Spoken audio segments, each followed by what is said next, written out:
Everyone, നമുക്കിന്നൊരു treat കിട്ടിയ ഒരു സ്ഥലമാണ് ഇന്ന് പരിചയപ്പെടുത്തുന്നത്. ഇത് കായംകുളത്തുള്ള സീലാൻഡ് റെസ്റ്റോറൻ്റ് ആണ്. ഇവിടെ ഫുൾ കായലിൻ്റെ നടുക്കാണ് ഈ ഒരു റെസ്റ്റോറൻറ്റ് വരുന്നത്. അപ്പോൾ ഭയങ്കര വൈബാണ്. ഫുൾ നമുക്ക് കായൽ കാണാൻ പറ്റും. കുട്ടികൾക്ക് ജസ്റ്റ് കളിക്കാം. അന്ന് നമ്മൾ പോയ ദിവസം അവിടെ ഒരു കുട്ടിയുടെ ബർത്ത്ഡേ പാർട്ടി ഉണ്ട്. അപ്പോൾ നിങ്ങൾക്ക് ഫങ്ഷൻസ് പാർട്ടീസൊക്കെ അറേഞ്ച് ചെയ്യാം.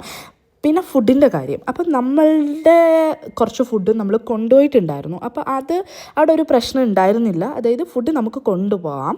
ആൻഡ് അവിടുത്തെ കൂടുതലും നമ്മൾ കഴിച്ചത് സീ ഫുഡായിരുന്നു. കക്ക ഉണ്ടായിരുന്നു, ചീനി, മീൻകറി, അങ്ങനെ ഫുഡ്. ഞാനൊരു അടിപൊളി ഫുഡ് പ്ലസ് ആംബിയൻസ് എന്ന് പറയത്തില്ല, പക്ഷേ അടിപൊളി ആംബിയൻസ് ആണ്. ഫുഡ് വൺസൊക്കെ ട്രൈ ചെയ്യുന്നതുകൊണ്ട് കുഴപ്പമില്ല, കാരണം ഈ ആംബിയൻസ് അത്രയ്ക്കും വർത്താണ്. So do try. ഈ കാസറോളിലുള്ളത് എല്ലാം നമ്മൾ കൊണ്ടുപോയ ഫുഡാണ്. അല്ലാതെ അവിടുന്ന് കിട്ടിയത് ഞാനിപ്പോൾ കാണിച്ചു തരാം. ഞണ്ടുണ്ടായിരുന്നു, കക്ക ഉണ്ടായിരുന്നു, അങ്ങനെ നത്തോലി, അങ്ങനെ കുറച്ച് മീനാണ്. പിന്നെ ചപ്പാത്തി ഒക്കെയാണ് നമ്മൾ അവിടുന്ന് ഓർഡർ ചെയ്തത്. And the vibe is worth, but food